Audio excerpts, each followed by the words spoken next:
pen and paper on these player haters. Old news, money on the other line. So I'm not. Ladies and gentlemen, welcome back to another edition of I'm Not Gonna Hold You. We are back here in the studio, man. It's been, I feel like, almost a month since we've been back here in the studio doing the show, man. We've been doing a lot of traveling, covering these Bears games, man. So, I'm glad to be back here to do this for y'all, man. Next week, it's Thanksgiving, so there will not be any episode next week. We'll be back the week after next in the studio for that, man. But before we get everything started, I just want to say rest in peace to young Dolph.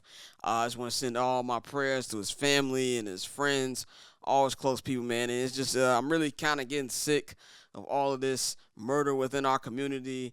And, especially, it's just it'll never be not weird to see rappers go. Like, you're entertainers. You make music. You know what I'm saying? And that type of stuff is really, really getting sick to my stomach, man. It never really gets...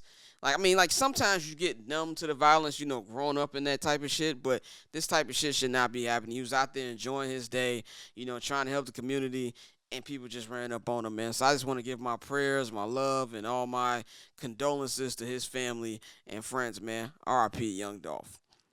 But yeah, man, let's get into it, man. You know where to follow me. At Barberchair Scott on Twitter and Instagram. You can follow HNB Media at HNB Media TV on Twitter and at HNB Media on Instagram. You can follow the network, Barbers Chair Network, on Twitter and Instagram at Barbers Chair Net. And, of course, you can subscribe to our Patreon, patreon.com/Barbers Chair Network. It's $5 packages, it's $10 packages, man. You get all your exclusive content there, all our on-field videos at Bears games. Summer Sessions was an exclusive Patreon pod. Check it out. We got a new episode up. New one coming this week before Thanksgiving, man. So stay in tune, man. We appreciate everybody who's been supporting us, man. So gonna get my sound off, man. I got a double sound off today. And the double sound off is, one, the Golden State Warriors' demise was greatly exaggerated, man. The last 2 years has been a real turbulent 2 years for the Warriors. Now, of course, they made the 2019 Finals, lost in 6 games to the eventual champion Toronto Raptors. KD tore his Achilles, earlier in the playoffs. Klay tore his ACL in that NBA Finals. And, no disrespect to Toronto, no disrespect to what they accomplished, because you still got to go out there and you got to play the games. And, what I'm saying, it really doesn't matter. Whoever on the court is on the court. You're not trying to take nothing away from their championship. But that wasn't the Warriors that we were accustomed to seeing. They weren't full strength. I do fully believe if they were full strength, it would have been a three-peat. And that would have been the first three-peat we've seen in an extremely long time. Like, we're approaching 20 years since the last three-peat we've seen in basketball. So it's been a long time. Steph messed up his hand 2 seasons ago. He missed a lot of time. Then last year, Klay got another injury. And really, Steph was out there literally by himself, playing with a lot of scrubs last year. And they were able to, they didn't make the playoffs, but even getting to that play-in game against the Lakers, which was a very entertaining game, Steph put up, some great numbers. But this year, man, what I love to see about the Warriors is that really the bad times they went through gave these younger players opportunities to go out there and get meaningful minutes, and now you're seeing it really come around right now. I mean, what you're seeing from Jordan Poole, who's going to be my sixth man of the year, especially with Klay coming back, he's going to be coming off the bench. He's my sixth man of the year. Just see the improvement that he's been doing. I mean, Steph is playing on an MVP level once again. Draymond's back to being Draymond. And just look what you're getting from all these other guys. Gary Payton, too. I like to call him Glove Jr. He's got like a highlight every fucking night. And I got to give it to Andrew Wiggins. Anybody who follows me, listens to my podcast, watches this show, I am not an Andrew Wiggins fan. Andrew Wiggins, like Stringer Bell said, is a 40-degree day. But Andrew Wiggins, when he's a third and he's going to be the fourth option when Klay gets back, is great. That talent to have as a third or fourth option is great. He's been hooping, and I think that's a big, big asset to this team. And just look at the games, and just look at the impressive wins they've had. They beat the Lakers on opening night, when everybody, including me, thought they were going to get run through because nobody was really expecting stuff from this Warriors team. They go out there against my Bulls, who I'll get in a second, who are one of the best teams in the league right now, beat the brakes off of us. And then what they did to Brooklyn was just like, I actually kind of feel, I don't say I feel bad for KD because KD made this decision, but I do think KD is looking like, I fucked up. I left a situation where I won 2 championships, could have won 3 if I didn't get hurt, and was set up for multiple championships because you play in the Bay Area, you play in California, Anybody would want to join you out there. To go out there, to go to a team that really doesn't have a storied history in the Brooklyn Nets. They're rebuilding things over there as far as trying to get a culture and trying to get fans. And you link yourself with Kyrie Irving, who's the most unreliable motherfucker in sports right now. You know what I'm saying? And I would be mad as hell that I went and left Steph Curry for Kyrie Irving. And I feel the same way about James Harden, even though I can't give James Harden a pass. He's been playing like absolute shit since the rule changes have happened. But I believe that's a big reason why he ain't signed that extension either. But what is going on with Golden State, KD's got to be envious to it. And he went there. Steph went in his house and deboed him. He deboed him, bro. 37 points. He was shooting threes from the fucking logo. It sounded like Chase Center East up in there, bro. Like, I've never heard a crowd. That was like some Clippers shit. And honestly, as bad as it is in Clippers games, I don't think I've ever heard cheers that loud for an opposing player in any type of reason. I had to check the fucking court a couple times. Like, this is not in Oakland. It's San Francisco. Like, what's going on? And they just went out there and they dominated themselves. They asserted dominance. And the scary part of this, if you're a Warrior hater, Klay Thompson's coming back in like a month. James Wiseman's coming back in like a month. And I understand Klay's coming off ACL tear. He's coming off the Achilles. I mean, I understand all of these problems that he has. But Klay is a spot-up shooter. You know, we sit up here and say Steph is the greatest shooter ever, which is true. The second greatest shooter ever is probably this motherfucker. That's how good Klay is. Now, I think the thing that's going to probably affect Klay the most is his defense. That might take a little decline, but you got him coming back. Even if he's 75%, 80% healthy, and you bring in Wiseman, to me, this is the perfect situation for Wiseman now. All the pressure's off him. All you gotta do is go out there and defend and rebound. He can do this. I think it's really started to really consider this team being a legit contender to win the whole fucking thing. When I did my preseason picks, I had them like 4th or 5th in the West. I was like, when Klay gets back, they'll be competitive. I don't really know what else they're going to surround themselves with. Draymond did not look good last year at all. But now, and let's talk about the defense, man. The defense is spectacular.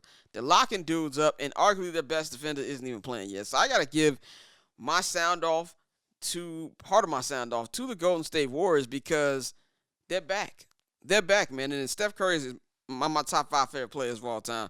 So I'm really excited to see him do this. And I think he is the leader for MVP right now. And it's just, a lot of y'all idiots last year. He got to prove stuff.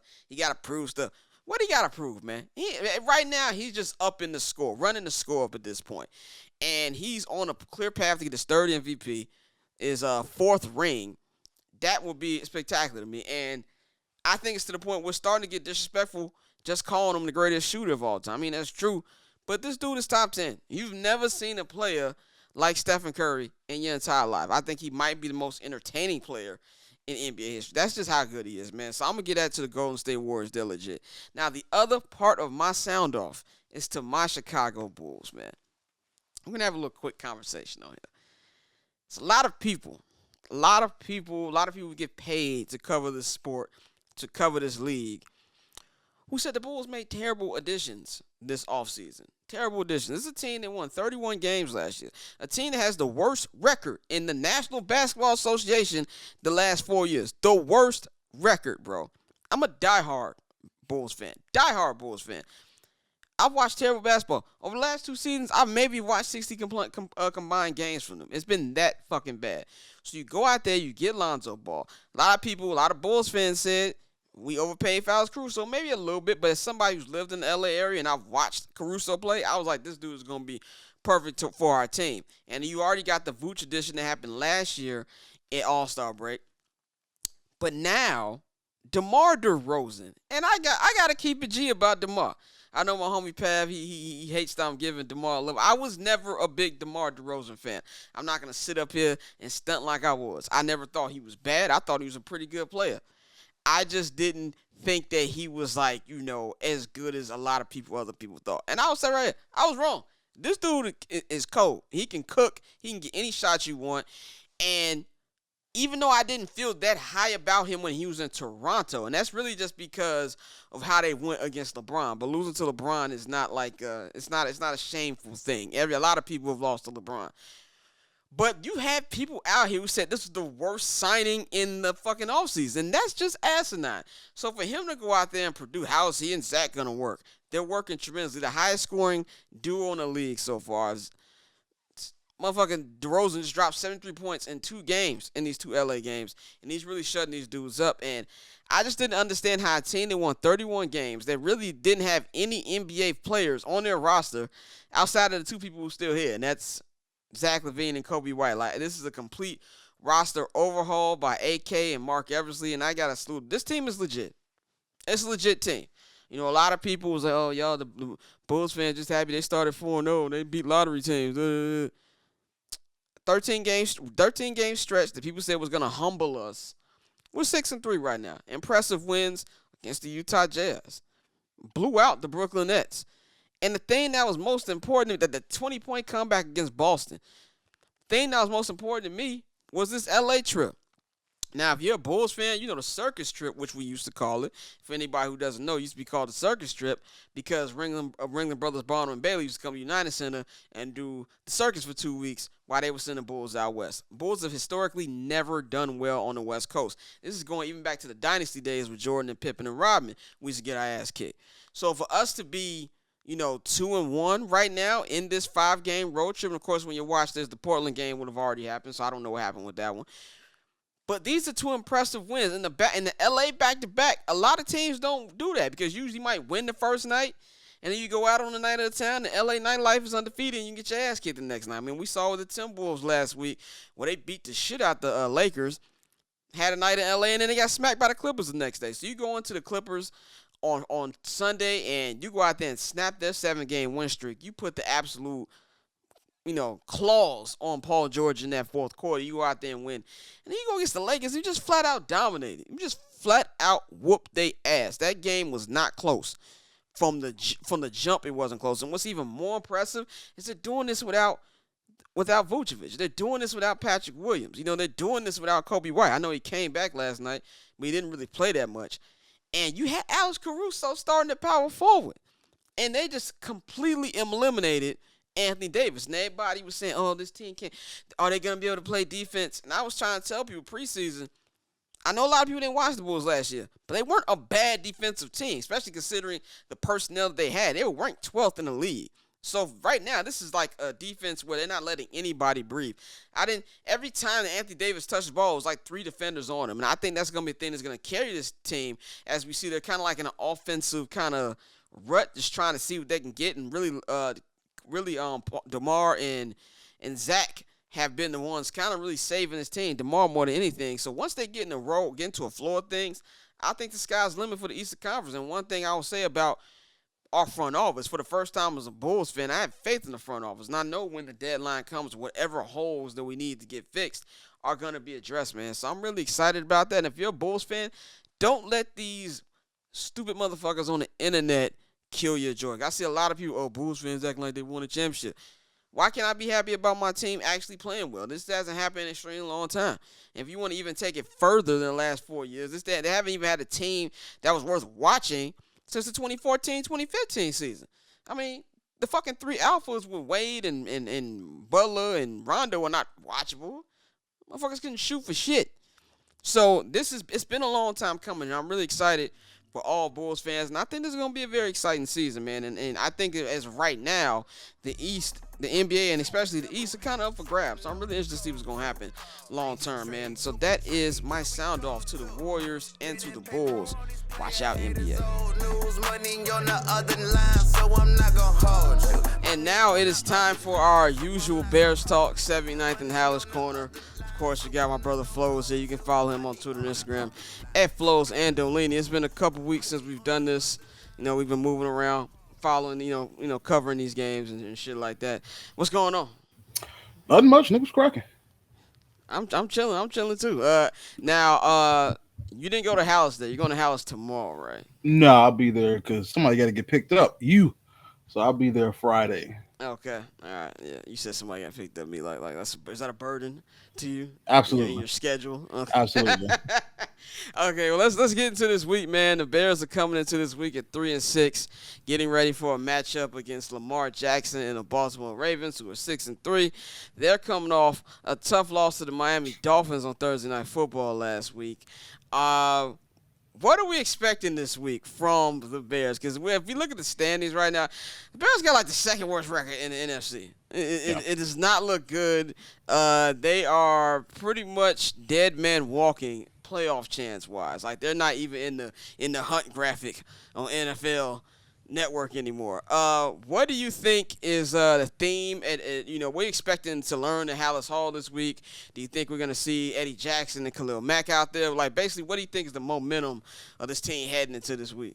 It's interesting because Matt Nagy was asked about, who's to blame for this losing streak. And he was like, nobody's to blame, but everybody's to blame.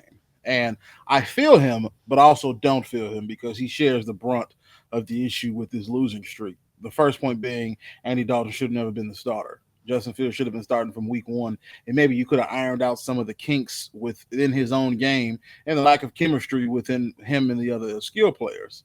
That being said, also, the offense he was running was terrible. Now, the offense Bill Layes is running ain't nothing, astronomical or something top of the league, but it's better than what he was running. So you wait this long to give the reins up, and then this happens. Now you're 3-6. There's an extra game this year. You can go 10-7 and probably still could make it, depending on what's going on with the rest of the NFC. I am expecting the Bears to get destroyed.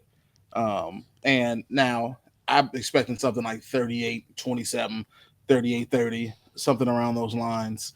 So you're expecting them all to put almost 40 points on this defense? Yes.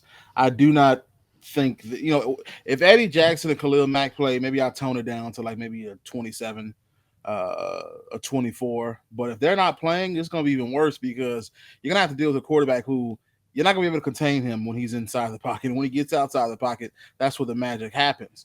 And design runs that are going to go to him. And you're going to have to deal with the fact that when he throws, a lot of people, yourself included, don't want to admit that he is a good passer. He's not the greatest passer, but he is a good passer.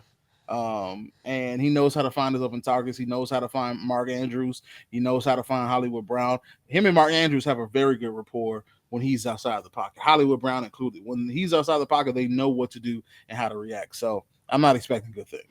Well, I'm gonna call him Rancho Cucamonga Brown because he hasn't earned the name Hollywood in his name. Even though I know he's talking about Hollywood, Florida, but still, the point remains. I'm gonna go into the Ravens interview room on Sunday just so I can prove to y'all that I do not hate Lamar Jackson, and I'm gonna ask him some very flattering questions, so we can stop this nonsense. You're gonna throw some softballs just to prove that you don't respect him as a quarterback. Let's talk about Justin Fields, man. Justin Fields is coming off really two really great games now. The appearance in against the 49ers, that big 4th-and-1 run. He had that great touchdown throw in the end zone. And then last week, man, when we saw Monday Night Football, that to me was the first wow moment from him. You know what I'm saying? Yeah. Marching this team down the field. He just made big throws all night. And we can give a lot of that love to the quarterback coach Flip for helping Justin change his motion a little bit. Like, it's looked different over the last couple weeks. And just like you're starting to see some momentum with Cole Kmet. Cole Kmet looked good. He really should have had 2 touchdowns. There was a lot of bad officiating and things like that. And now, if you're a Bears fan, fuck the win-loss total. Like I said, we've been saying on the podcast since training camp, wins and losses this season do not matter. The only thing that matters is the progression of this kid. So I want to keep seeing him getting better and better. What do you think is in his mind heading up into this matchup with a guy who was an MVP a couple years ago and is an MVP candidate right now? I can't speak for what's on his mind. I know him and the coaching staff and the players do respect Lamar Jackson. I'm pretty sure he saw what he did at Louisville.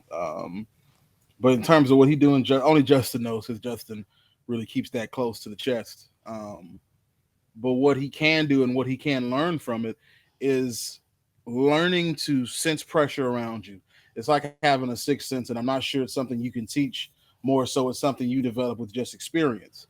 And then also learning to take outside the pocket more. This is 2021 in the NFL. Passers leave the pocket frequently. Yeah. They leave when it's the smallest chance of pressure. And honestly, that's where a lot of the magic happens because the defense might be sitting there and thinking, okay, I'm waiting for a post route here. I'm going to be waiting for a corner route over here. There's so many things they're going to expect, but when you're outside the pocket, they don't know what to expect. The only thing they can work on is tendencies. Oh, he'll go back to the ball. He'll follow him this way. But at the end of the day, it's impromptu. And so I think Justin should be more than willing to learn from Lamar's um, lack of hesitancy when it comes to getting outside the pocket. If there's a room to move, he'll take it. If you're going to give the quarterback 5 yards on a rush, it is first down, and no one's currently open, take it. Take it. And I want Justin to do more of that. And of course, the coaches will sit him back, will draw plays for him. But if it's there, take it. And then when they close it off, throw it. You have the ability to do both of those things. So I can't speak as to what he's in his head. I would love to become more friendly with him and learn how he operates and thinks of the game. But the only thing I can tell I know is he respects Lamar Jackson as a quarterback and has no problem learning from him. So take this opportunity to learn from him. Yeah, Justin, we want to be your Pat McAfee. So when you come on our show and feel comfortable to talk, like kind of how Pat McAfee does for Q Aaron Rodgers, a.k.a. Throw Rogan, how you coming on the show every Tuesday. We want you to come on 79 at the Halas. We're gonna have a nice place for you to talk. That's what we want. But speaking of Justin's gonna have a little reinforcements on the offensive line. Tevin Jenkins has been cleared to practice this week, which is huge news for this offensive line. How much do you think we should expect from him? This still being his rookie year, he has yet to play an NFL game. And what type of line should the Bears run with now? I mean, Peters has been doing well. The team is, Borum hasn't been that bad. What do you think is the best selection, and what can we expect from Jenkins? Well, one thing's for sure is I'm expecting Tevin Jenkins to get blown up because you're going against people who are past the middle point of the season. Right. Being past the middle point of the season, they are in mid-season shape. They have learned to deal with the punt because every single season at the start, you got to adjust yourself. Yourself. That's why the preseason is also very important. Get yourself back into game shape. Get back to having game speed. It's like, of course, this is two totally different things, and I'm not trying to make a fallacy of false equivalency. But if I was to play Call of Duty heavily for months, and then I take months off, and I get back on and try to get into some sort of ranked lobby, I'm gonna get destroyed because the muscle memory isn't there anymore. Muscle memory leaves pretty quickly. Now, of course, with those who have a lot of experience, like a professional athlete, muscle memory can come back just as quickly. So you allow yourself to get up to beat. Tevin Jenkins has never played professional ball. So he has to deal with the fact that he has to get up to speed while everybody else is mid-season. That being said, expect some, if he does play this week, expect some bruises and bumps, expect some oops plays. He let that dude get past him. Did he get blown up? If he comes out the gate just killing, then more power to him. It'd be great to see.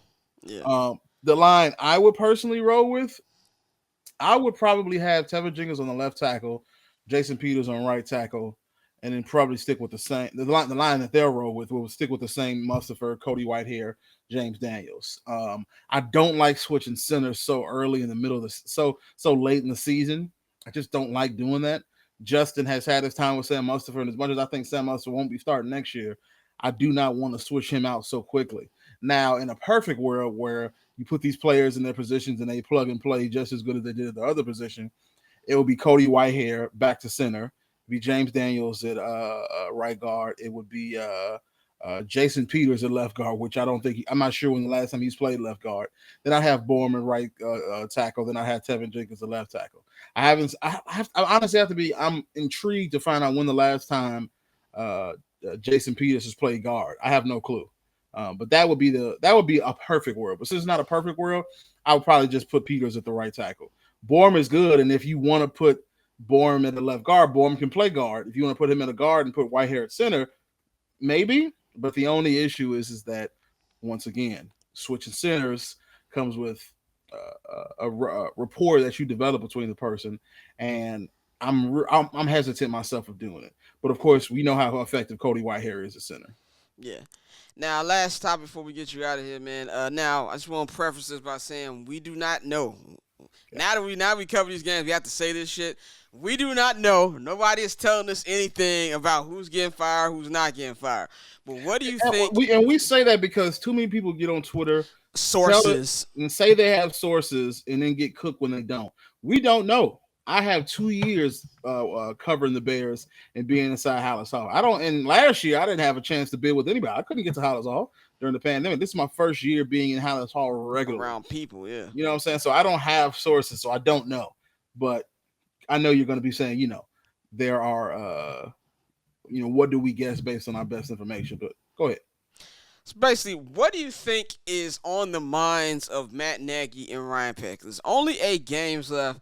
Neither job, I don't think, is secure. You know what I'm saying? Now, I do think that Pace's seat is a lot cooler than Nagy's. I think Nagy's shit is on 90 degrees right now. I think his seat, he can barely sit down in that motherfucker. It's so hot.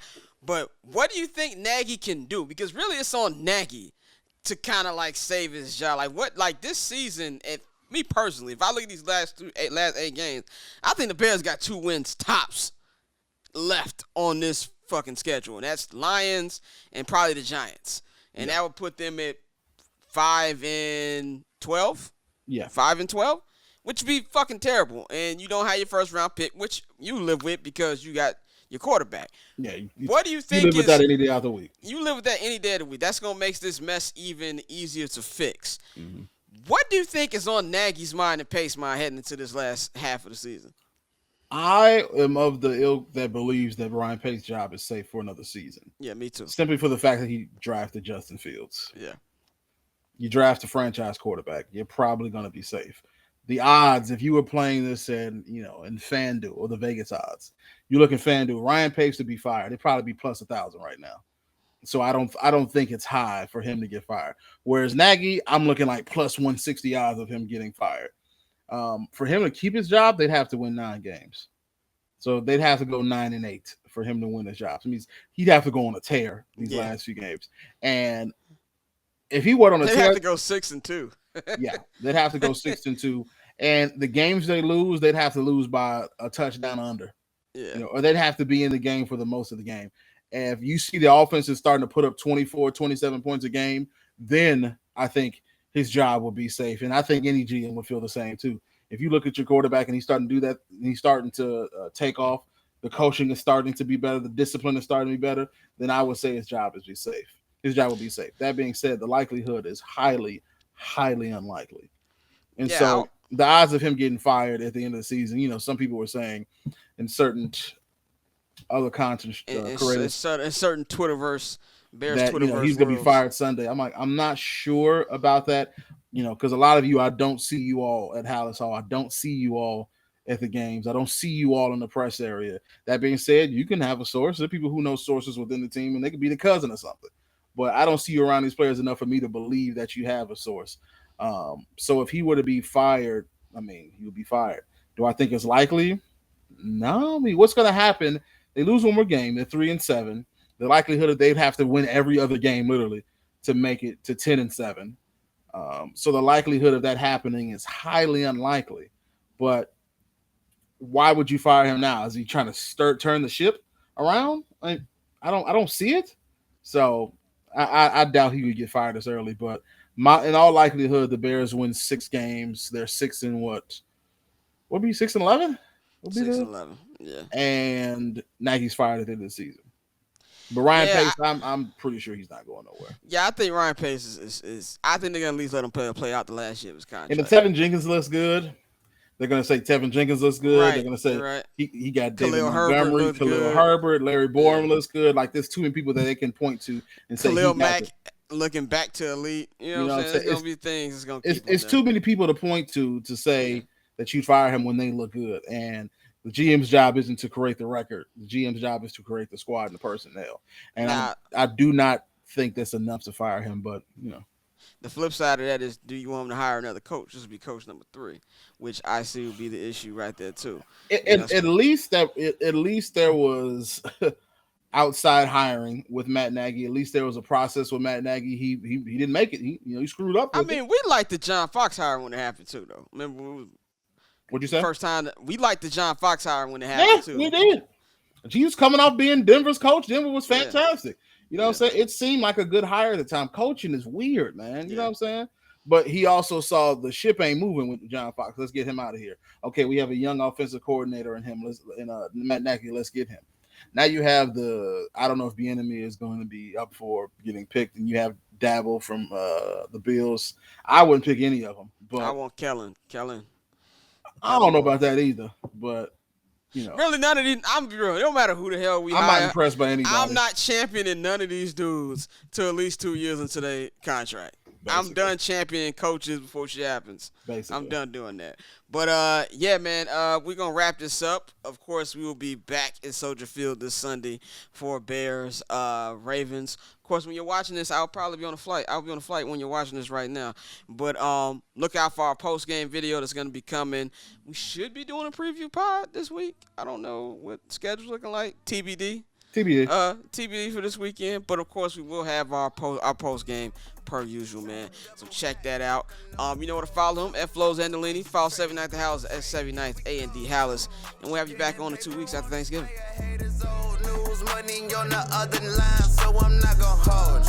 Now, man, as usual, it was always great talking to my brother, man. Talk about some Bears, man. But let's get into NFL, man. Week 10 is over. Week 11 starts tonight on Thursday Night Football. But let's talk about the top 3 stories and top 5 storylines coming into week 11 from past week 10, man. Very entertaining week. I was able to actually sit down and watch some football, which I haven't been able to do. I feel like in like a month, I've been, all over the place covering these games. So I was able to actually sit down, turn on Red Zone, and watch the games. Very interesting week. I won't say it was like a great week or a bad week, but the NFL the last couple weeks has been interesting. Like, we just talk about the NBA being up for grabs. The NFL, to me, is up for grabs. You could sell me on a legit 7, maybe 8 teams of winning this whole thing. That's just kind of crazy the league has been right now. So I want to start with my number 5 storyline of this past week, and that one is Cameron Jarrell Newton is back. Now, I came on this podcast a couple weeks ago, and I chastised him for not taking the vaccine. He smartened up and got the damn vaccine. And now he's back where he belongs, in Carolina. And I also want to apologize for what I said about Sam Darnold. I said Sam Darnold might have been fake decent. I was wrong. That dude is trash. That dude fucking stinks. If there's anybody on planet Earth right now who is taking the victory lap, it is Adam Gase. That dude stinks. So it was good for Cam. I know Cam didn't want to leave. I don't think if you're a fan of the sport, if you're a fan of Cam Newton, you didn't want to see him leave Carolina. He didn't want to see him.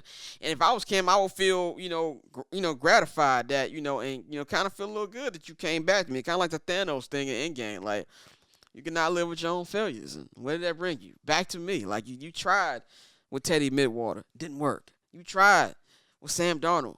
Didn't work. Now I'm back. He's back here, man. And what he did this past week, and just seeing the joy in Cam's face in these in the post-game interview. I mean, in the interview, when he came back, talking about just how happy. We didn't see that in New England whatsoever. And just you can see the joy from the other members of the Panthers. I mean, Robbie Anderson, like he wanted to kill Sam Darnold like 2 weeks ago. He's smiling. Chris McAfee ain't smiled like that since Cam left. And I think that's just, you see the momentum back in the building. And they're in a playoff race right now. They're holding on. They're like in the race for one of those final wild card spots.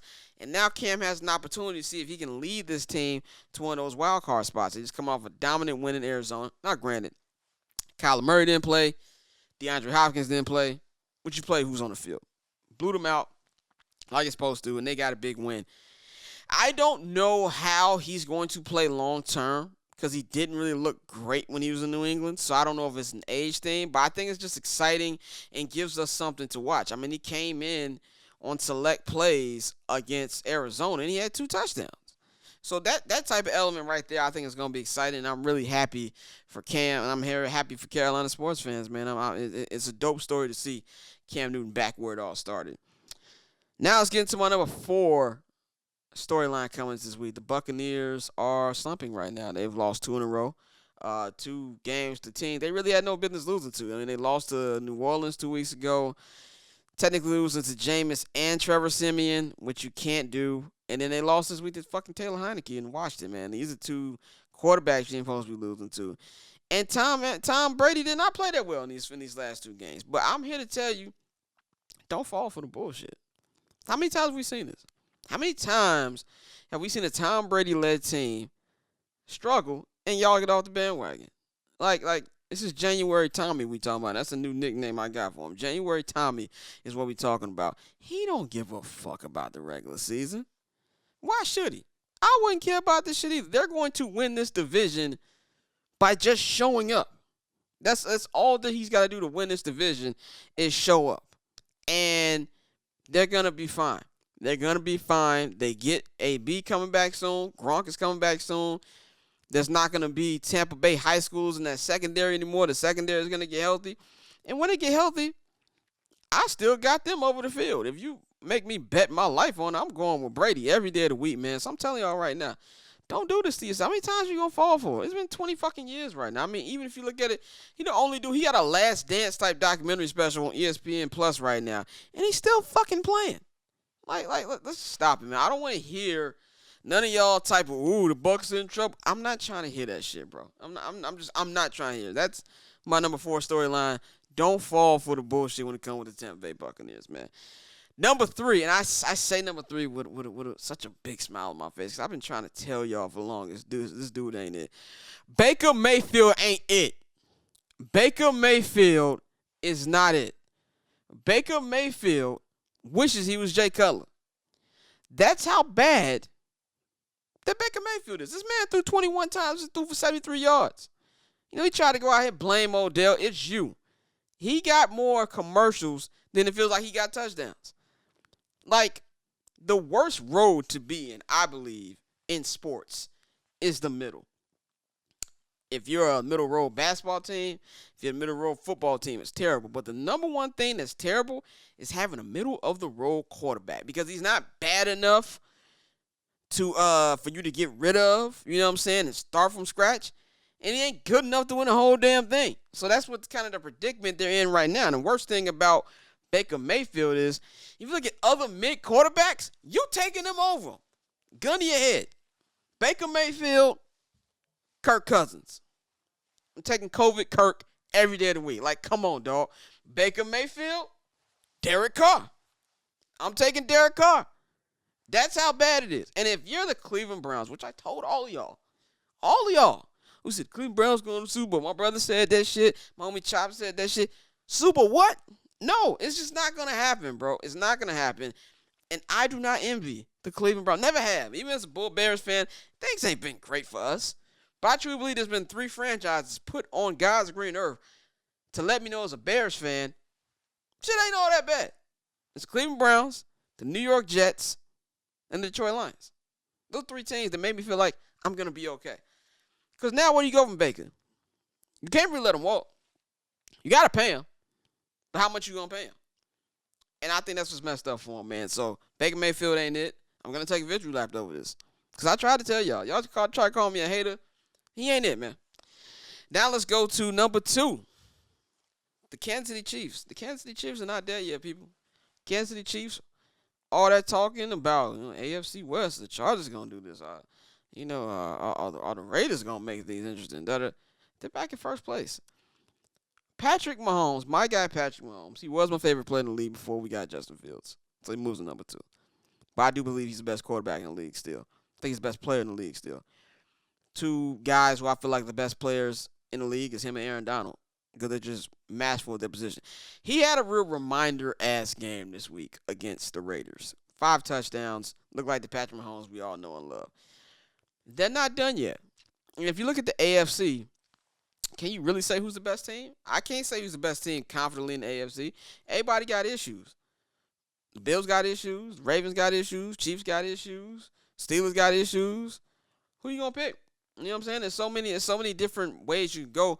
I feel like there's a lot of time for the Chiefs to get their shit together. Now, I'm really interested to see this upcoming week game. We'll get into that in a minute against the Cowboys. That's going to tell me a lot about them. But for all of you who said that, and this kind of goes back to the Steph Curry thing, when Steph Curry got to prove something. Oh, they figured Patrick Mahomes out. They didn't figure shit out. Okay, like this is his 4th full season as a starting quarterback.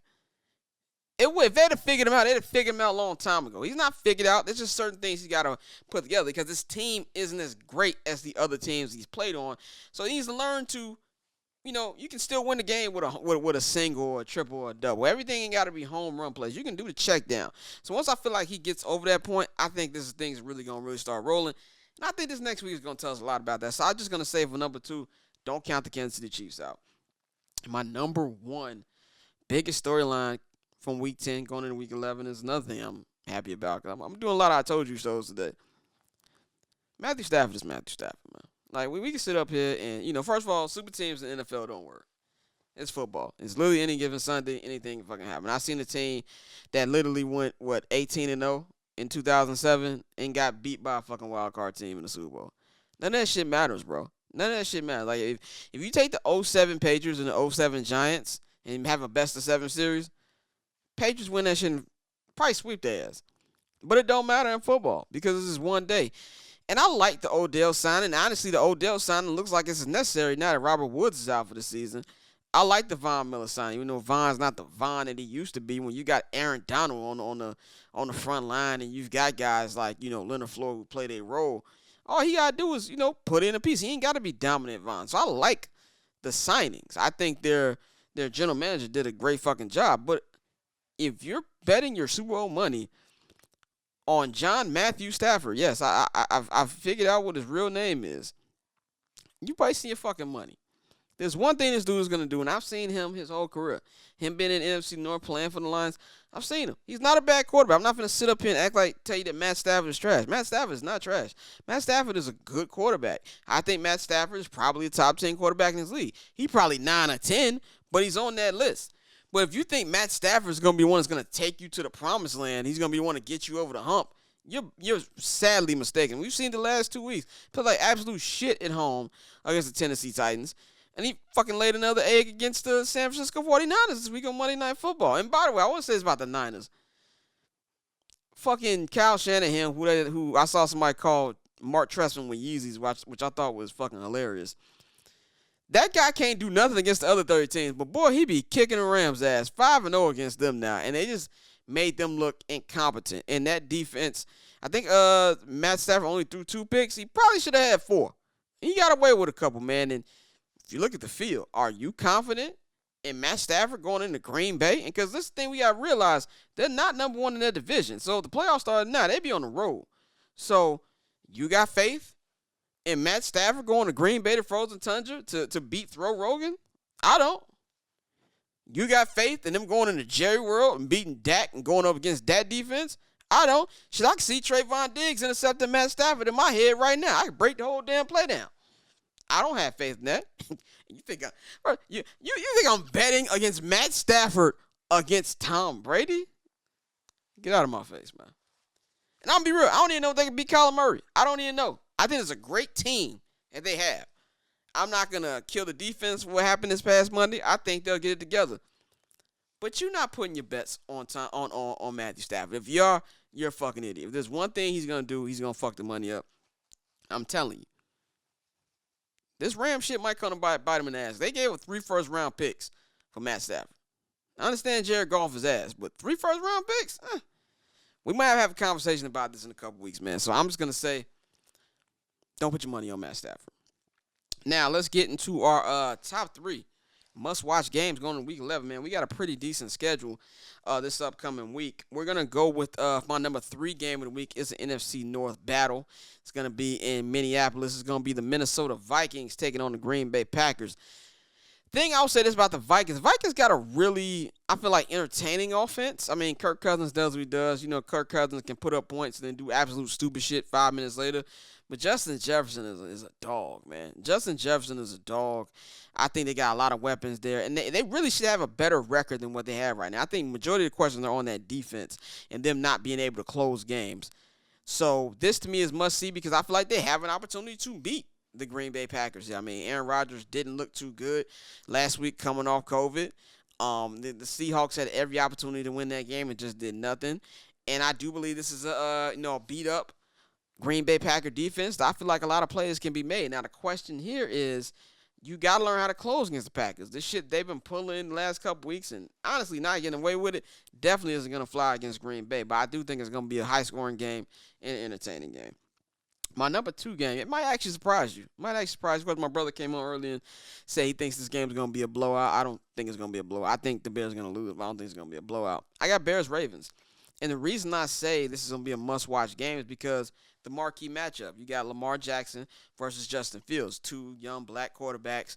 Who, I won't say the games mirror each other because I feel like Lamar is way more explosive. I do think Justin is a better thrower, and I know y'all might get my mentions for that, but I think Justin's a better thrower. But this to me is like kind of like the coming, not the coming of age, but kind of like what this new NFL is. You know, the running quarterback, the young black quarterback. And I'm really interested to see that matchup, and I'm glad I'm going to be in attendance to see that matchup. It's going to be very fun to watch. And I think everybody else should watch this game too, and especially if Khalil Mack and Eddie Jackson play like Matt Nagy is hoping that they will. I think this is going to be an interesting game. Even if from a Baltimore perspective, they got shut down in that fourth quarter by Miami last week.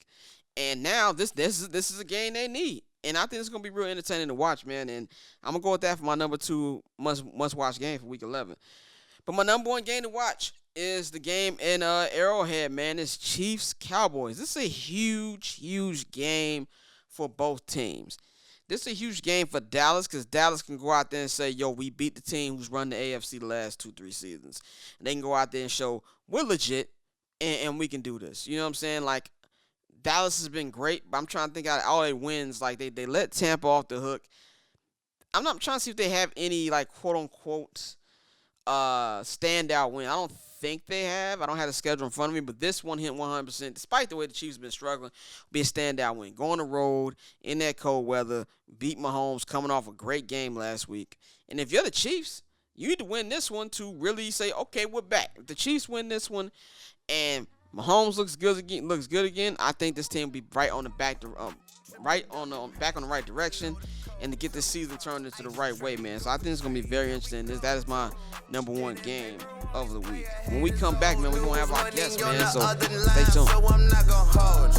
Ladies and gentlemen, welcome back to another episode of I'm Not Gonna Hold You, man. We've got a special guest in the building, man. We got the homie Larry Legend in the building, man. He is a great comedian. He's a host of Smoked Out Saturdays, man. He's probably the king of heralds, man. If you want to come to Chicago, know what the best heralds is and which one you need to be hitting up, this is the man you need to be hitting up, man. This is my guy. What's going on, bro? Man, chilling, bro. Like I said, man, just sitting here waiting on this episode to come out on Southside. I've been able to be featured on there, so that's a good thing. I think that's the best thing going on right now. That's a blessing, man. For everybody who's not in tune, Southside, one of the funniest shows on TV, man. I found out through a fucking billboard out here in LA like 2 years ago. It was like, and I was like, what the fuck is this? No, I didn't really know what it was. And I watched like maybe the first 2 episodes, and I've been championing that show since. So I'm glad that when I heard that you were on it, I was very hyped about that shit, man. I think you're gonna fit in perfectly with that show. Now tell us like how they reached out to you, you know, how you got in tune with that, and anything that you can tell us about the role or episode you're in. Well, they hit me up about the show. Well, they start back. They've been following my skits for a minute, a couple years maybe now. They have been letting me know they've been watching my stuff sometimes. Just a couple of creators of the show, and then they reached out to me and asked me about being on the show. And of course, I jumped at that. And I mean, that's pretty much how it happened. I didn't do no extra shit. Nobody, it was just kind of like organic as hell. And once I was able to get on the show, they actually, I believe I'm playing myself. Okay, so that's fire. That's a pretty raw fire. shit. Yeah. And I'm on the last episode of the season. If I'm not mistaken, I am like the last or like second to last scene. So just be on the lookout for it. You'll know it's me when you see it. I ain't hiding. I ain't got no mask on. I'm outside on that. So definitely. It was super fun though. Super fun. So did you shoot it like last year, or when did you get on set and everything? It was actually this past summer. They finished. I actually filmed the day before my birthday, and my birthday was on Father's Day. So it was a crazy experience to me because it's not my first Father's Day, but it's my first birthday that my Father's Day fell upon. So right, it was a lot of joy within that weekend. I was turned up. I can only imagine, bro. I can only imagine being teed up with that, bro. I'm definitely looking forward to that, man. You got anything else going on? What's going on with Smoked Out Saturdays, man? Like, what's going on with that? You guys got any new guests coming up? Oh yeah, we got a few new guests that we working on. We already talked to them, and pretty much they ready to go. We just had to start. We just started back filming recently. We did a couple of episodes over the year, but nothing like too consistent. But now we're getting back in the groove of stuff. We got some a new set, new equipment, new skits. We got some new skits coming out soon. I just dropped one like on Halloween, just a little baby skit. But we got some new Which shit was coming fucking out hilarious, very bro. soon. Man, That shit was appreciate you, hilarious. man. We didn't get the traction. We were supposed to get on that. I think it was just the day. It's really hard to drop shit on Sundays and shit, you know. Yeah. So I just know we got a few different things coming out soon, but we definitely got some real big guests that people gonna really enjoy. I'll just say that much. Definitely, man. I'm looking forward to that. Now, let's get into some sports talk, man. Of course, we're both diehard Bulls fans. It's been a rough period of Bulls basketball since D Rose left the building. Um, Let us know, man. What do you feel about this current Chicago Bulls team, man, with Zach LaVine, DeMar DeRozan, Lonzo Ball? Like, how you feel about that hot start? And do you think this is something that they can push through the entire season? Oh yeah, I'm with it. I believe in the team that we got. I think we need another piece as a big man, but I love like our core guys. I rock with Zach stepping up where I knew he would be. DeMar DeRozan is super surprising to a lot of people. I think he just finally being able to play in the position he usually plays. Like last year, when he was with the Spurs. I don't know how many years. It's been like 2 or 3 years now, but he was like a power forward out there. Now he Yeah. back playing the three, being able to score a little more and be more assertive in the offense early. That's something I noticed we be doing a lot of. Was surprised with Caruso. I knew he was all right off the bench, but he got decent defense. So I can't even Yeah. lie. His hands are quick as hell. Um, Lonzo has been great, even though he only shooting like 41% from the field. He's shooting like 45 from the three, Yeah, that's the and wild part. that shit is crazy because I usually be on his ass about 40% from the field is terrible, but when you Yeah. shooting that well. And then, like, I've seen a couple people say it's something I noticed too that he does a lot of intangible things that don't show up on the stat sheet, but I know they Yep. like make the stat sheet what it is. So I rock with the team we got right now. I think we super solid. I think we way more solid than people think we are, Yeah. and they starting to wake up. I still don't feel like we beat anybody really good yet. Like, but I don't know who's really good in the NBA no more. Like everybody's kind of blaming the basketball and the rules, but it's like we just playing basketball, and that's how we beating everybody. It's not one person who's trying to do everything every night. We got 3 or 4 people who can be the number one scorer of the night. So I love the Bulls right now, man. We sat through Ronald Dupree, Man. we sat through Shaq the Harrison. bad version of campaign. We had the worst version of Yeah. campaign in the league. Now he's doing well, but like we sat through some shit. It was like 2 years where I didn't even watch the Bulls. It was no point. Like I'm not finna watch the other Grant brother do shit. Like, no, I don't want to see that shit. Like, man, they crazy. Yeah, I definitely have probably watched like 60 Bulls games combined the last 2 seasons. Like I will watch a couple, but this year it's been fun to just watch them every game. And like you said, it's been a weird ass season. Like outside of the Warriors, ain't nobody even really kicking ass like that. Like the Lakers are a shit show. The Bucks got a lot of injuries with Giannis and Drew. KD and Harden got to jump Kyrie and put that syringe in him. I don't know what else they gonna do over there in Man, Brooklyn. But I think the one thing that I think is positive about the Bulls is usually this West Coast trip kick our ass. Like even historically, like even in the Jordan days, like the circus trip would never be a successful one. So of course, you still got 2 more games on the circus trip. Want to see how they play against Portland and Denver.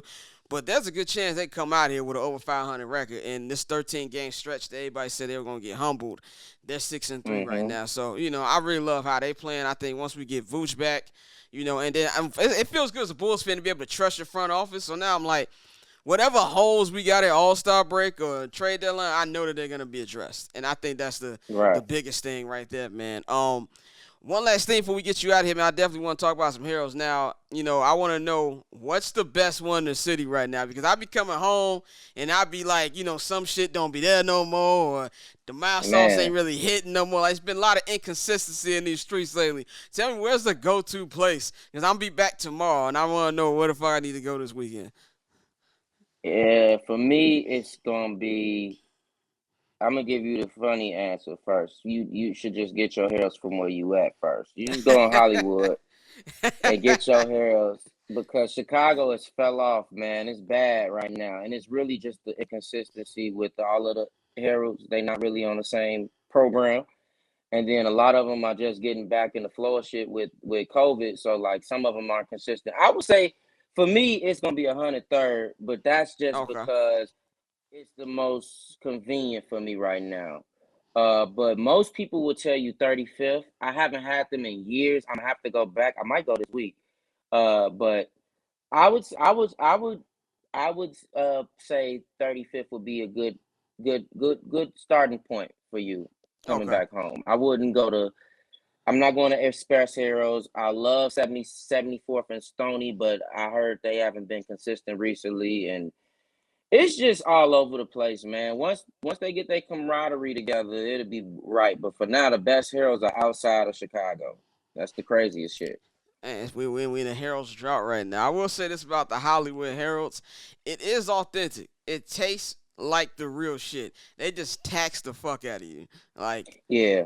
especially if you get that shit on DoorDash or something, you end up paying about $30 for a 6-piece. But Yeah, that's out here, a lot of them been raising some of them haven't, but a lot of them been raising their price because of this fake wing shortage. oh yeah. Wing shortage. Fuck out of here. They're lying, man. I know one thing about the wing shortage. Since they rose the prices, they'll probably never go back down. Like if people Right. gonna pay, they're gonna keep it up. So you go to Heroes, you might spend $14-15 on your 6 wing. So be prepared for that. But it's still beating Hollywood. Oh, for sure, definitely, man. But yeah, bro, let them know where they can follow you at. No, hit them with all their socials where everybody can get in tune with you, man, and so they can be, updated on everything you got going on. You can follow me on Twitter at Larry is Legend, one word. On Instagram, Larry is Legend one. On YouTube, it's Smoked Out Saturdays, DAZE, not DAYS. Uh, and that's pretty much it right now. That's where you could get at me. And just keep up with everything I got going on. That's pretty much Yes, sir, all bro. of it. Thanks for joining us. Appreciate you, man. I love what you're doing, man. I always love rocking with you and the fam. I rock with all of y'all, man. Joe, my boy Pavy, my boy. You know, we used to call him Pavy, Yeah, that's but that used to be a Pavy. joke back in the day. Yeah. Yeah. But I'm rocking with all of y'all, man. I rock with y'all, what y'all doing. I see who y'all working with. I see everything, man. So keep it Appreciate you, bro. going, bro. This is raw. Yes, sir. Yes, Chicago sir, my shit. guy. Raw You as already hell. know. Southside. All right, bro. Yes, sir. News money on the other line, so I'm not gonna hold you. Money on the other line, so I'm not We're back. Shout out my homie Larry Legend, man. Get in tune with him, man. Southside season 2. Make sure you check it out. Now it is prediction time. Prediction time. The homie Mikey will not be on here, but he will be doing a betting video that will be on the Barber's Chair Instagram and Twitter before kickoff on Sunday morning. So look out for that. But I'm going to run through the Week 11 predictions. Last week I didn't have any predictions because I didn't do a show. But the week before that I went 9-5, and my total is 76-31. My prediction. So I'm pretty fucking good this year. Starting off tonight, Thursday Night Football, big game in Atlanta. New England Patriots, Atlanta Falcons. The Atlanta Falcons offense has actually been pretty solid. You know what I'm saying? I know a lot of Falcons fans out there hate Matt Ryan, which I will never understand. I think Matt Ryan is a Hall of Famer.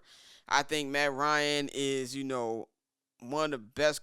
He's the best quarterback they had. And I know a lot of Falcons fans like to hear that. I know we love Michael Vick. I love Michael Vick. I had 3 Michael Vick jerseys in high school, but let's cut the shit. He's not a better player than Matt Ryan.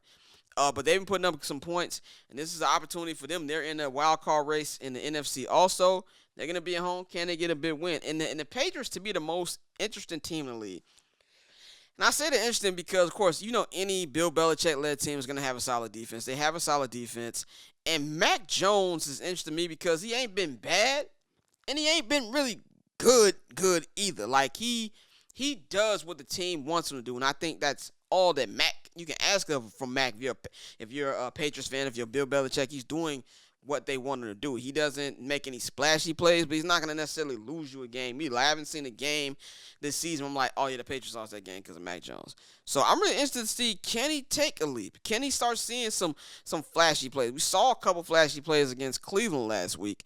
Can they do that, and can they really, make some noise in this AFC picture? Because they're only a half game out of first in the AFC East. That's how underwhelming the Bills been the last couple weeks. So this one's going to be interesting, and I actually think the Pats are going to win.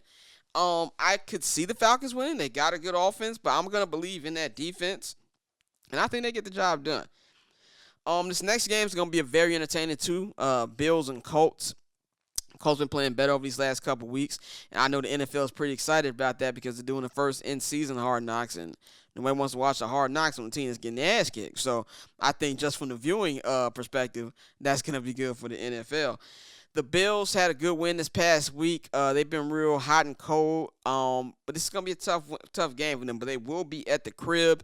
And I think they're going to win this. I think the Bills will get this one. They're going to continue to, slowly build to the team, especially the team that I expect them to be. I got them in the Super Bowl this year, so they better clean this shit up. So I'm going to go with them with this one. Lions-Browns.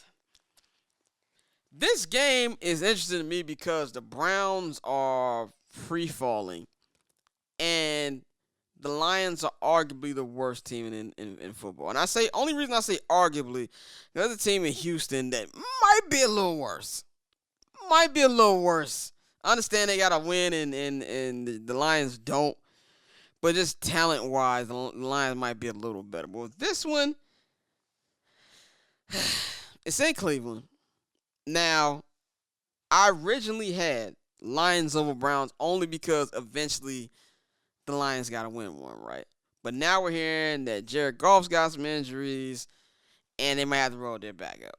I'm going to pick Cleveland to win, but I am not confident at all. I think this game is going to be extremely close, and I would not be shocked if the Lions actually win, because they eventually got to get one. They eventually have to get a win. So I'm a very close pick. I'm going to pick the Browns. Next game, Titans and Texans. This is going to be a straight-up ass whooping. I have really nothing to say. This Titans are looking like they're probably the one who can have a solid claim to best team in the AFC.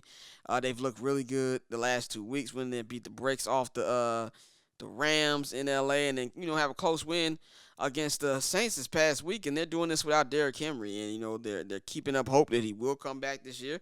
And if he does come back, they're gonna be able to stay afloat with the rest of their schedule, man. And they're gonna take out the Texans. Like I said, the Texans probably the worst team in football.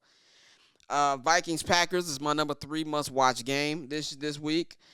I'm going to take the Vikings. They're at home. I like how the offense has been doing. We don't know how Rodgers is going to look. He didn't really look too good last week. They're not going to have Aaron Jones this week, so that's going to definitely affect their running game. And I think this is an opportunity where if the Vikings can just learn how to close it in, and they'll be able to win. I do feel like they're going to put enough points up on this hurt Green Bay Packer defense. So I'm going to go with the Vikings. This next game is another don't waste your time. I'm glad I won't be in front of a TV to watch this shit. Dolphins, Jets. I told myself I was going to stop picking the Dolphins this season. But the Jets are the Jets are terrible, bro. Like, I feel sorry for Jets fans. Like, if it ain't one thing, it's another with that franchise, man. I think Joe Flacco is starting this week. So I'm going to go with the Dolphins. Next one, Eagles and Saints. Jalen Hurts is starting to look better. Trevor Siemian has not looked that bad since taking over for Jameis Winston, who's out for the rest of the year with the ACL tear. I really love how Jalen Hurts and Devontae Smith looked last weekend in Denver. They were looking like they're really hooking up, looking like they're finally connecting. I'm going to go with the Eagles over this one. They're kind of moving up a little bit in the hunt box. As you know that they're showing NFL Network. I don't think they're going to make the playoffs. But they got a little in the hunt type of heat that might be at least watchable for Philly fans. So I'm going to go with the Eagles for this one. Panthers versus the Washington football team. This is interesting because this is going to be Ron Rivera's return. His first return to Carolina since leaving. This will be Cam's first game starting back in Carolina. And this is going to be an interesting game for them, man. But Washington, I'm not betting on back-to-back weeks. Back-to-back good games from Taylor Heineke. I'm just not. So I'm going to go with the Panthers in this one. So I think it's going to be a close game. But I think there's going to be a lot of opportunities for this Panther offense to make plays, especially without Chase Young out there, who also is out with the ACL tear, man. We need to turn injuries off. This shit stinks. Niners, Jags. Another why, don't waste your time game. Niners coming off a big win. The Jags stink. The Jags stink. And I feel bad for Trevor Lawrence because Trevor Lawrence I still think he's going to be great. There's not a doubt in my mind that Trevor Lawrence is going to be a stud. Trevor Lawrence is going to be a franchise quarterback. I think he's the only rookie quarterback that I might put over Justin. That's just how good that kid is. And they're asking way too much of him. He's in a shit situation. He's like that meme of the Bugatti in the hood. That's exactly what Trevor Lawrence is. And I know they had a win the other week ago, and I do feel like Urban Meyer ain't going. I feel like Urban wants to be there. He's going to be there next year. So they got to find a way to get more talent around this dude to get better. But this week it ain't going to happen. I think the Niners going to actually win this one. Raiders and Bengals. It's an interesting game for both teams right now. And they kind of mirror each other. Like they're so inconsistent. They can win for a couple weeks, lose for a couple weeks. And these teams really mirror each other. I'm going to pick the Raiders in a close game, and the only reason I'm going to pick them is because they're home. They're at home, and I think that'll give them the edge. But this one is kind of a toss-up. Now we talk about Cowboys-Chiefs. Man, they're in Kansas City. I do think the Chiefs' offense will look a little better. I do think that they'll look way more put than they have. I think it'll be not as great as it looked against the Raiders, just because the Raiders are such an undisciplined-ass team, undisciplined-ass defense. But I don't think it's going to be enough. I think the Cowboys are legit, man. I think the Cowboys are legit, and I think they're going to win this game. I think you're going to get a big Dak game. I think the defense is going to make some couple plays. And I think it's going to be a big road win for them, too. Like, for all of you who were skeptical about the Cowboys, you got every right to be skeptical about the Cowboys. It's the fucking Cowboys. Something always happens. They go out there and win this game.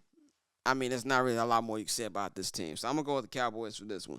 Cardinals, Seahawks. This one is like another block game to me.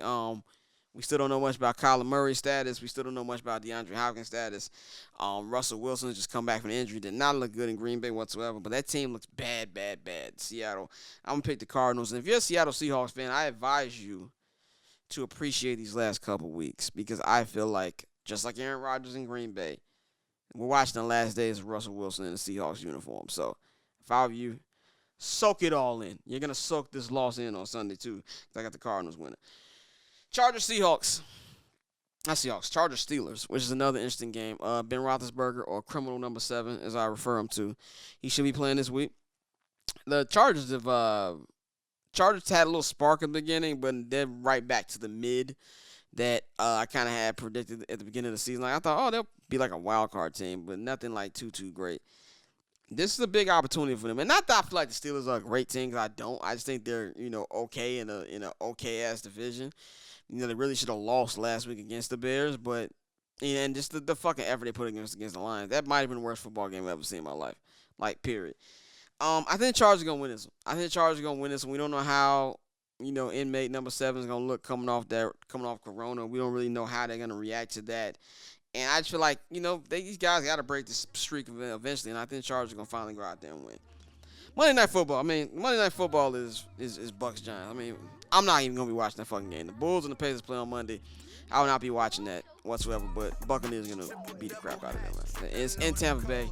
There's no reason to watch that game. Those are my Week 11 picks, and we'll see how I do on those in a couple weeks, man. Now, as we wrap this up, get to talk Goofy Mog of the Week. We're going to induct somebody in the Goofy Mog Hall of Fame. Now, for anybody who's a fan of the Barbershop Network and listen to our shows and podcasts, we've only got 2 members in the Goofy Mog Hall of Fame. One of those being our former president, Donald Trump. I'm not going to lie to you, I don't really quite remember who number 2 was, but we got to probably ask my brother or somebody else. But we have 2 members in the Goofy Mog Hall of Fame, and we're going to induct another one. This one pains me a lot to induct this guy, but I got to put Scottie Pippen up there, bro. Scottie Pippen's officially dead to me. I don't want to hear nothing about Scottie Pippen. I think we should take his jersey down. I think we should put DeMar DeRozan's jersey up there. I think it's a wrap. And I think the worst thing for Scottie is that Mike's not responding. Like, you haven't heard nothing from Jordan. He don't give a shit. He's courtside the Hornets game, little tequila in his cup, and he out here yelling at the referees. You know what I'm saying? Mike is out here living his best life. He don't give a damn. I mean, now Scottie went from saying shit that just sound like hater shit to just being straight up delusional. Like, he said he wants to be remembered as the greatest of all time. Well, nigga, I'm sorry. I have eyes, so I will not be remembering you like that. And then he said, it's ridiculous. Like, it's like he's trying to get attention and it's not working. And it's like he feels like The Last Dance portrayed a false image of him. And he's just looking silly. He said, I don't see enough back game. I see flu games all the time. Show me a flu game when motherfuckers drop 38, 7, and like 8, bro. And I'm not saying playing on a hurt back is easy. It's probably fucking terrible. I mean, I've had back spasms. I'm not even an athlete. There's nothing remotely athletic about me, and it hurts for me. So I can only imagine the pain that was going through his back in Game 6 of the NBA Finals. And I actually thought that was one of the things that the documentary did good about Scotty. They highlighted how tough he was, winning that, going out there and playing. But man, you had 8 points. Cut the fucking shit, dog. You can't shit on a flu game where the boy dropped almost 40 and you gave 8. And especially in that game where Mike had 45. Mike had 45, bro. And it's like Mike goes on TV and tries to undermine Scotty. He's never said, you can't show me one quote that he's ever said publicly demeaning Scottie Pippen. If you're mad about your contract, take that up with with Jerry Reinsdorf. By the way, somebody who told you not to sign that damn contract. And it's just like, stop. And it's just the point where it's like, Bulls fans not even respect you. I've been to 2 Bulls games in the last 3 weeks, bro. And when I go to games, the top 2 jerseys I always see are Mike and Scotty. I don't see Scotty as much anymore. Like, I see a lot more Zach LaVine than I see Scottie Pippen right now. And it's unfortunate, and this will be the last thing that I say about Scotty. I am done. I'm not talking about this shit anymore. I'm not talking about that dumbass book. That bourbon he makes must be really fucking good because he's been talking crazy. So that's the only thing I might have to check that bourbon out if you talking that fucking wild. But Scottie Pippen, it's time to put your jersey in the Goofy Mog rafters. And I'm washing my hands of this situation, bro. I am done with Scottie Pippen. I feel like Ross on Autos Become Rivals. I found out your watch is fake, bro. I really thought you rented them cars, bro. Really thought you owned them cars, bro. I'm sorry. But anyway, get them out of here, man. This has been, I'm Not Gonna Hold You, episode 17. Like I said, we will not be airing next week. It's Thanksgiving. Hope y'all enjoy y'all family. I will. I will unfortunately be in Detroit, Michigan next week to cover the Bears game on Thanksgiving. And, of course, it'd be cool to be around family. We weren't able to do that last year because we were on lockdown. So hope y'all enjoy y'all holiday. Hope y'all enjoy a good week of sports. And we going to holler at y'all in 2 weeks, man. When we back, I'm not going to hold you. We out. Triple double hat trick, I know the